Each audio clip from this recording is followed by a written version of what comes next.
Everyone, welcome back to Kids Grow. आज हम पढ़ेंगे मल्टीप्लाई ऑफ फ्रैक्शन यानी कि भिन्नों का गुणा किस तरीके से करना है। हमने इससे पहले सिंपली क्या करा था, 2/3 इंटू 4/5। तो इसको हमने कैसे कर दिया, ऊपर ऊपर सिंपली कर दिया। दो संख्या वाला यानी कि दो अगर भिन्न दिए हुए हैं उसका मल्टीप्लाई कैसे करना है वो हमने सीख लिया था।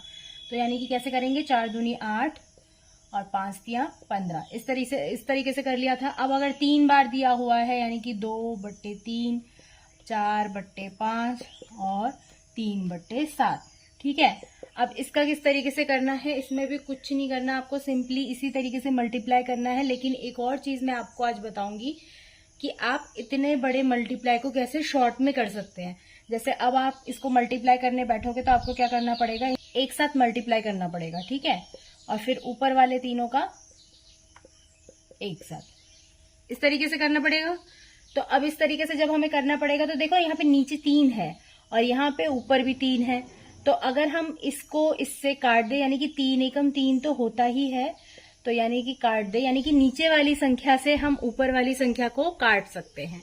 तो इसीलिए हम ये वाला इस तरीके से कर सकते हैं। थोड़ा इससे मल्टीप्लाई हमारा छोटा हो जाएगा। अब नीचे एक ही रह गया है यहाँ पे, तो क्या कर सकते हैं, 5 सत्ते कितने होता है, 35, ठीक है। और यहाँ पे कितना बच गया, 4 दूनी 8। देखो हो गया ना छोटा, वरना आपको इससे 35, फिर 35 को 3 से मल्टीप्लाई करना पड़ता, फिर 8 को 3 से मल्टीप्लाई करना पड़ता। तो इस तरीके से काटने से भी छोटा होता है। काटने का मतलब ही है भाग देना। जैसे 3 को 3 से भाग देंगे तो कितना आएगा, 1 ही आएगा ना यहाँ पे। तो फिर इसी तरीके से हमने ये भाग दे दिया। तो इस तरीके से हम यहाँ पे ये छोटा कर सकते हैं। तो आपको इसी तरीके से करना है। जहां पे भी आपको बहुत बड़ी संख्याएं दिखती है फ्रैक्शन में, तो ऊपर वाली संख्या को नीचे वाली संख्या से काट सकते हैं और ऊपर वाली किसी भी संख्या को नीचे वाली किसी भी संख्या से काट सकते हैं, या दोनों को आपस में काट सकते हैं। किसी भी संख्या को ले सकते हैं। ऐसा नहीं कि इसके नीचे ये है तो इसी को ही काट सकते हैं, या इसके नीचे ये है तो इसी को काट सकते हैं। तो नहीं, किसी भी संख्या को किसी भी संख्या से काट के छोटा कर दीजिए, उसके बाद ये वाला आंसर हमारा आ जाएगा, ठीक है। इस तरीके से आपको मल्टीप्लाई ऑफ फ्रैक्शन करना है।